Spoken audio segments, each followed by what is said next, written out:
নবনির্বাচিত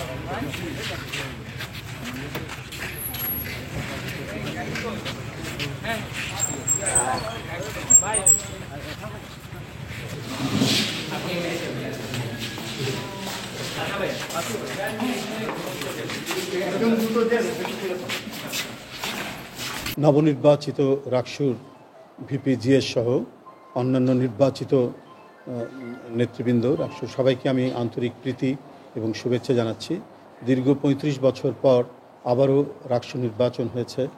এবং রাকসু নির্বাচনে যারা নির্বাচিত হয়েছেন তাদের প্রতি আমার শুধুমাত্র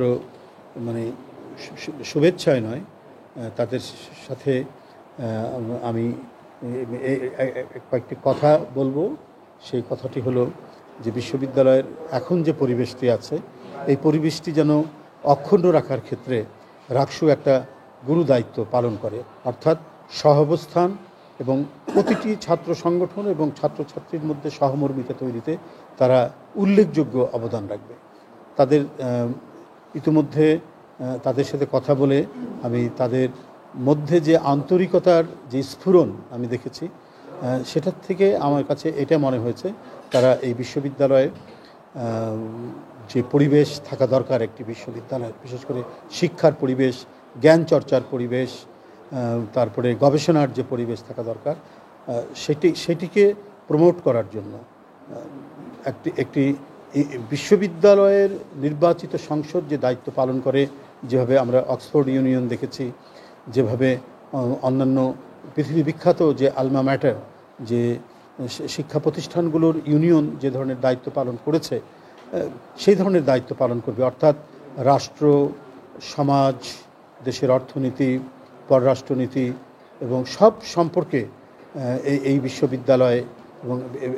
এবং এই নির্বাচিত যে ছাত্র প্রতিনিধিরা আছেন এগুলো নিয়ে তারা আলোচনা করবেন, বিতর্ক করবেন এবং সেখানে প্রয়োজনে দেশের যে কোনো মতবাদের মানুষকে নিয়ে এসে তারা সেখানে আলোচনা করাবেন, যেটা আমরা পৃথিবীর অন্যান্য বিশ্ববিদ্যালয়গুলোতে দেখি। এছাড়াও রাজশাহী বিশ্ববিদ্যালয় অনেক দুর্যোগ দুর্বিপাকের মধ্যে দিয়ে গেছে, আর যেন কোনো ফ্যাসিবাদের ছায়া যেন এখানে প্রলম্বিত না হয়, ছায়া যেন না পড়ে, এটা এখানে যেন সম্পূর্ণরূপে গণতান্ত্রিক পরিবেশ থাকে এবং আমাদের সমাজের যে অগ্রগতি, সমাজের যে প্রগতি, এটাকে এগিয়ে নিয়ে যাওয়ার জন্য, বিনির্মাণ এবং এগিয়ে নিয়ে যাওয়ার জন্য ছাত্র সমাজ যেমন আগে থেকেই অনেক আগে থেকেই যেমন ঐতিহাসিক ভূমিকা পালন করেছে, এখানেও রাকসু এবং এখানে সকল ছাত্র সংগঠনগুলো একই ধরনের, বিশেষ করে গণতন্ত্রকামী ছাত্র সংগঠনগুলো যারা ফ্যাসিবাদের আমলে গণতন্ত্রের জন্য লড়াই করেছে, তারা একইভাবে এখানে কাজ করে যাবেন এবং সেই শিক্ষার পরিবেশ নিশ্চিত করার যে বিশ্ববিদ্যালয়, সে পরিবেশ নিশ্চিত করবেন। আমি এই কামনাটুকু করি এবং রাকসুতে যারা নির্বাচিত হয়েছেন তাদের কল্যাণ কামনা করে পুনরায় তাদের প্রতি শুভেচ্ছা জানিয়ে, অভিনন্দন জানিয়ে আমি আমার কথা শেষ করছি। এটা হওয়া উচিত এবং আমি মনে করি আমার দলের পক্ষ থেকে সেটি অত্যন্ত গুরুত্ব সহকারে সেটা বিবেচনা করবে এবং তারা এটিকে প্রতি বছর যে নির্বাচন হওয়া দরকার একটি শিক্ষা প্রতিষ্ঠানে, সেটিকে মাথায় রেখেই তারা কাজ করবেন। এখান থেকে আর কোনো ধরনের ব্যত্যয় হবে না। যখনই বিশ্ববিদ্যালয়গুলোর রাকসু, ডাকসু, চাকসু নির্বাচন ঘোষণা করা হয়েছে, তখন কিন্তু আমাদের দলের পক্ষ থেকে এটিকে সমর্থন জানানো হয়েছে এবং যে সমস্ত ছাত্ররা আমাদের দলের আদর্শ এবং নীতিকে পছন্দ করে, তারা যারা ইউনিভার্সিটির মধ্যে যারা কার্যক্রম করে, বিশেষ করে জাতীয়তাবাদী ছাত্রদল, প্রত্যেকটি নির্বাচনে তারা অংশগ্রহণ করেছে। এবং আমি তো শুধু এখানে বিএনপির সিনিয়র যুগ্ম মহাসচিব নই, আমি দেশের একজন রাজনীতিবিদ হিসাবে আমি সবার উদ্দেশ্যেই আমি কথাটা বলছি যে গণতান্ত্রিক পরিবেশ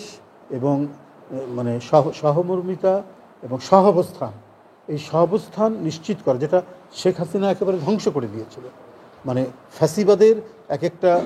কি বলবো যে এটা একটা উর্বর জায়গা তৈরি করেছিল আর কি,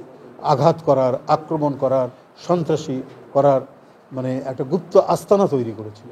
ক্যাম্পাসগুলোকে। সেটা না হয়ে বরং শিক্ষার আলোয় আলোকিত সত্যিকারের যেমন ক্যাম্পাস গড়ে ওঠে, সেই ধরনের একাডেমিক টোন সম্পন্ন বিশ্ববিদ্যালয় গড়ে তোলার ক্ষেত্রে সবাই দায়িত্ব পালন করবে এবং ছাত্র প্রতিনিধি যারা আছে তাদের দায়িত্বটা নেতৃস্থানীয়, তারা আরও গুরু দায়িত্ব পালন। ধন্যবাদ।